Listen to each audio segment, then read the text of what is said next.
It's funny, like all the headlines lately, trade wars and companies moving around for new suppliers, it really makes you wonder what's going on with the whole global economy. Are we like in some chaotic storm or are there some bigger things happening that we need to like be aware of? Yeah, it's interesting because under all of that, there really are some big shifts happening in global trade. And yeah, geopolitics is playing a much bigger role than it ever has before. For sure. And to help us navigate all this, we're diving deep into this report by the McKinsey Global Institute. It's called Geopolitics and the Geometry of Global Trade. Now, I know that sounds kind of dense, but don't worry. We're going to pull out all the important insights for you. Today, we're trying to figure out how global trade is changing and what it means for you, whether you run a business or are an investor or just someone trying to understand how the world works. Right. So to start, the report lays out these four key metrics to understand how economies are linked. And they use some interesting analogies to explain them. So first, there's trade intensity. This basically measures how much a country trades compared to its size. You can think of it as like how plugged in a country is to the global network. Then there's geographic distance, which is, pretty self-explanatory how far goods travel. Okay, that makes sense. But then it gets really interesting. They introduce geopolitical distance, which measures how aligned countries are on global issues based on like their voting records at the UN. It might sound kind of abstract, but it helps to explain why some countries that have totally different political views still trade a lot, even when they're really far apart. And then lastly, there's import concentration, which tells us how much a country relies on just a few suppliers for its imports. A high concentration can mean vulnerability, especially if those suppliers are like geopolitically distant, like putting all your eggs in one basket. Yeah. And as we've seen recently, that can be pretty risky these days. Now, what was really interesting to me was just how different these metrics are across major economies. Yeah, definitely. Like Germany, for example. Because of their deep ties with the European Union, their trade intensity is super high. And most of their trade happens over pretty short distances, both geographically and geopolitically. Right, they're like right in the heart of Europe with shared interests, and they've got easy access to all their neighbors. Exactly. Now compare that to Brazil. Their trade travels much farther, mainly because they export so many commodities, like soybeans to China.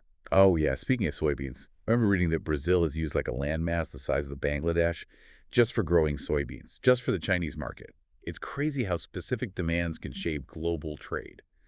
But what about the U.S.? How do they fit into this? Well, the U.S. is interesting because they have lower trade intensity than a lot of other big economies, partly because they can just get a lot of things domestically. Their trade partners are also more spread out geographically, on average. Okay. And what about China? They seem to be trading with like everybody? Yeah, China is a really unique case. They trade across the whole geopolitical spectrum. They do business with Western economies, like the US and Europe, but also with countries that are, shall we say, less aligned with those interests. So even with all the tension we hear about between the U.S. and China, they're still like super connected through trade. Makes you wonder how stable those relationships really are. For sure. And that leads to one of the most important points in the report. A surprisingly big chunk of global trade, especially for critical products, happens between countries that aren't exactly the best of friends, geopolitically speaking. Okay, so what do they mean by critical products? They're talking about what they call globally concentrated products. These are products where just a few countries dominate global exports. They account for 90% or more of the market. Got it. So what are some examples, and why does it matter if these products are traded between countries that might not see eye to eye? Okay, well, think about something like iron ore. Australia is a major exporter, and over 80% of their iron ore ends up going to China. Then there's soybeans, with a huge amount going from the US and Brazil to China. And of course, we can't forget about laptops and cell phones, mostly manufactured in China and then shipped to the US and Europe. It's kind of crazy how much we rely on countries that may not share our political views for things we use every day. Yeah, it is. And it raises the question, just how vulnerable are we? One example the report highlights is neodymium magnets. They're essential for electric vehicles, wind turbines, and a bunch of other technologies. But 92% of these magnets are made in China. So if things go bad between those countries or there are disruptions in China, the impacts could be huge for industries all over the world. Exactly. This concentration of production in a single country, especially one that's geopolitically distant for a lot of countries, creates a lot of potential vulnerabilities. So are we seeing any signs that these trade patterns are actually shifting? I mean, is anyone doing anything about this? Yes, definitely. Historically, these shifts in global trade have been pretty gradual, but since around 2017, the geometry of trade has been changing more noticeably. Interesting. What are some of the biggest shifts you've seen? Well, the U.S. has been trying to reduce its reliance on China, especially for manufactured goods. Instead, they've been trading more with countries like Mexico and Vietnam. Yeah, that makes sense. Given all the talk about diversifying supply chains and relying less on China. But are these moves really creating more resilience? Or are we just shifting our dependence to different countries? That's a great question, and it highlights another layer of complexity here.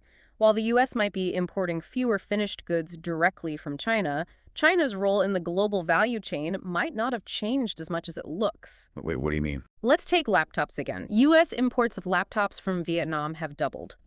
But Vietnam's imports of laptop parts from China have also doubled. It's like assembling a car. The final assembly might happen in one country, but the parts are coming from all over. So China might still be really involved in the process, just not at the last step. It's like a shell game. You got to look deeper to see the full picture. This value-added puzzle is a really important point. Exactly.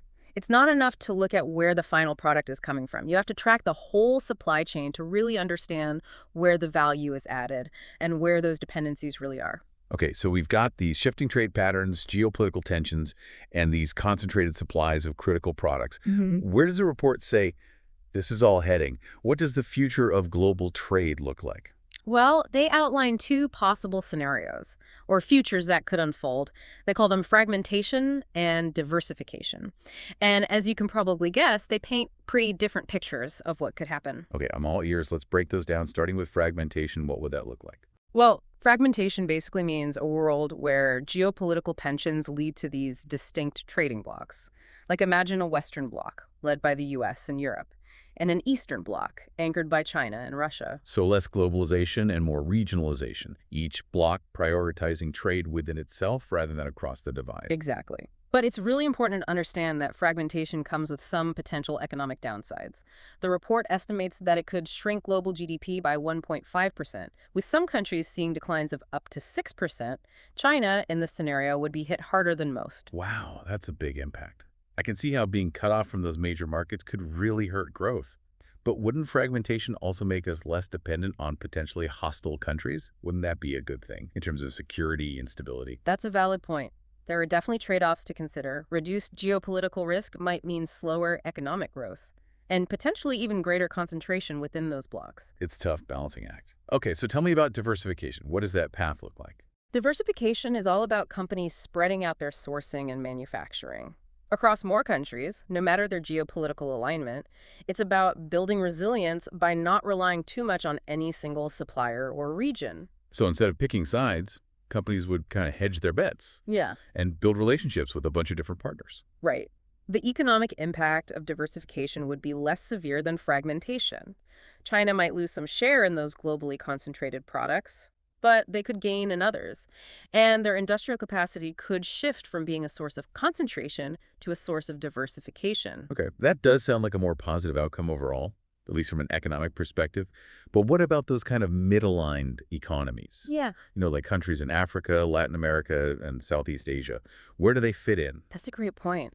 The report says that those economies don't necessarily benefit much in either scenario, unless there's a lot of investment in their production capabilities. So it's not just about shifting trade patterns. It's about investing in new sources of supply and helping developing economies become more competitive on the global stage. Exactly.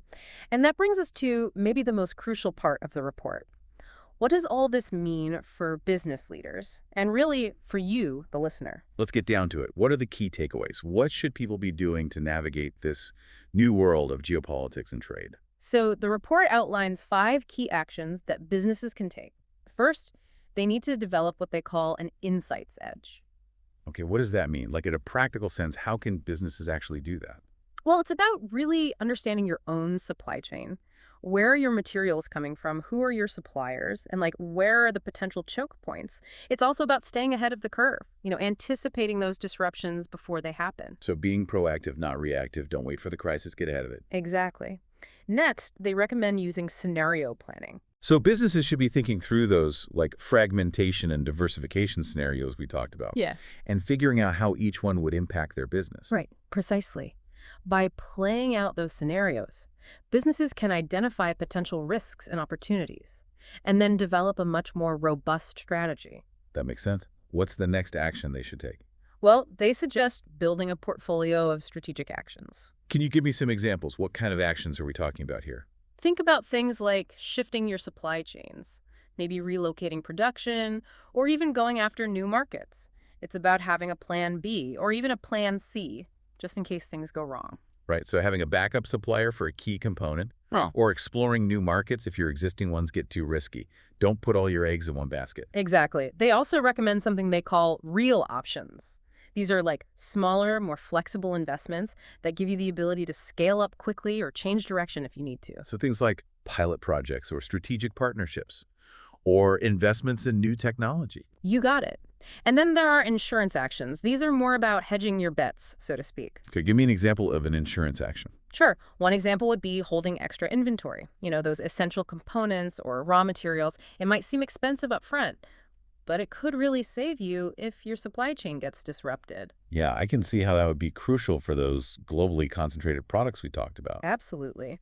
And finally, the report emphasizes building geopolitical muscle. Okay, that sounds intense. What does that mean exactly? It's about developing the expertise and processes to really navigate this new world. Where geopolitics and trade are so closely linked, it might mean bringing in people with a deep understanding of international relations, building relationships with government officials, and having a really clear process for assessing and managing geopolitical risks. So being proactive and informed, not just reacting to things as they happen. Precisely. And ultimately, they highlight the importance of cooperation. Businesses working together and businesses working with governments. They argue that this collaboration can help shape the future of trade, push it in a more positive and inclusive direction. I like that. It's not just about surviving in this changing landscape. It's about thriving and creating a better future for everybody. Exactly. So what does all this mean for you, the listener? Right, that's the million-dollar question. The world is obviously interconnected. But those connections are changing. It feels like we're in uncharted waters. Oh, But a lot of uncertainty about how things are going to play out. you're right. There's a lot of uncertainty. But that's part of what makes this so interesting. What really struck me is how even small changes in trade can have a ripple effect throughout the whole global economy. Like, who would thought that U.S. laptop imports from Vietnam could be a sign of China's continued influence in the tech supply chain? Yeah, it shows you really have to dig deeper, look beyond the surface to understand what's really going on. Exactly. And those two scenarios, fragmentation and diversification, really help you to visualize those potential paths and understand the trade-offs. Right. On the one hand, you've got less geopolitical risk with fragmentation, but at what cost? Maybe slower growth and more concentration within those blocks. On the other hand, diversification offers more resilience and stability, but it requires cooperation and engagement with more partners, some of whom might have different political views. And it's important to remember that those are just two simplified scenarios. The reality is probably going to be much more complex and nuanced, with different countries and industries impacted and adapting in their own ways. Right, there's no one-size-fits-all answer. Every business or investor needs to look at their own situation, understand their own risk tolerance, and come up with a strategy that works for them. And it's not just about reacting to things. It's about being proactive, anticipating potential problems, and having plans in place to mitigate those risks. The businesses that are going to succeed in this new world are the ones that are agile, adaptable, and forward-thinking. They're the ones that can anticipate change, find new markets and opportunities, and build those strong partnerships with a variety of stakeholders. So be proactive, not reactive. Got it.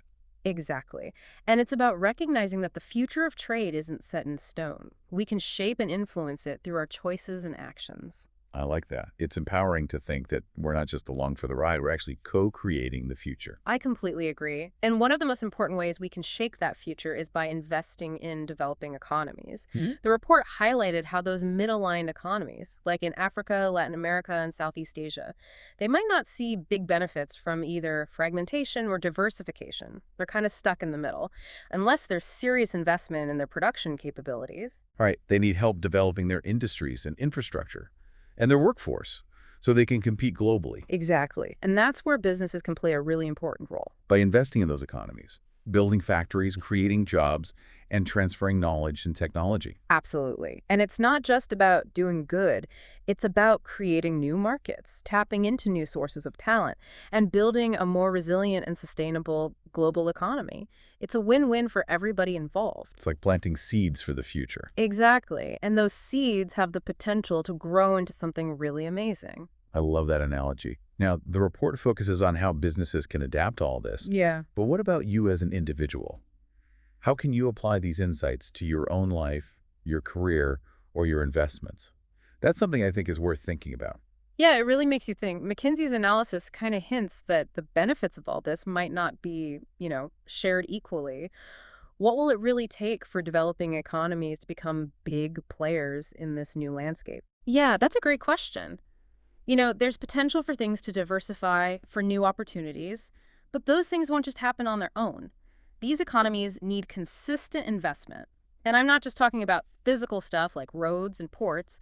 It's also about investing in people, education, technology, things like that. Right, creating an environment where businesses can actually succeed, where innovation is encouraged, and workers have the skills to compete globally. Exactly. And it can't all be about relying on foreign investment. Governments in these countries, they have a big part to play too. They need to create the right policies, reduce trade barriers, and really foster that entrepreneurial spirit. It's like a complicated puzzle. All the pieces need to fit together just right for it to work. I like that analogy. It really highlights the need for collaboration, partnerships between businesses, governments, and international organizations. It's a shared responsibility to build a trade system that's fair and sustainable, one that works for everyone, not just a select few. Yeah, we need to move beyond that winner-takes-all mentality and realize that we all benefit from each other's success. It's not a zero-sum game. That's a great point. Well, I think this deep dive has given us a lot to think about.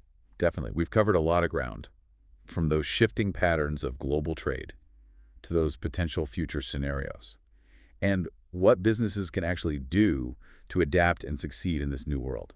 And even more importantly, we've gained a framework for understanding how all of this is connected, how geopolitics and trade are intertwined, and how these trends are shaping the world we live in. It's a good reminder that we're not just watching this happen. We're all part of shaping the future of global trade through the choices we make, the investments we make, and the actions we take, as business leaders. Couldn't have said it better myself. So as we wrap up, I encourage you to keep learning, stay curious, and keep having these conversations about the future of global trade, because at the end of the day, it's a future we're all building together. Absolutely. And the more we know, the better prepared we'll be to navigate this crazy, always changing world. Until next time. Happy diving.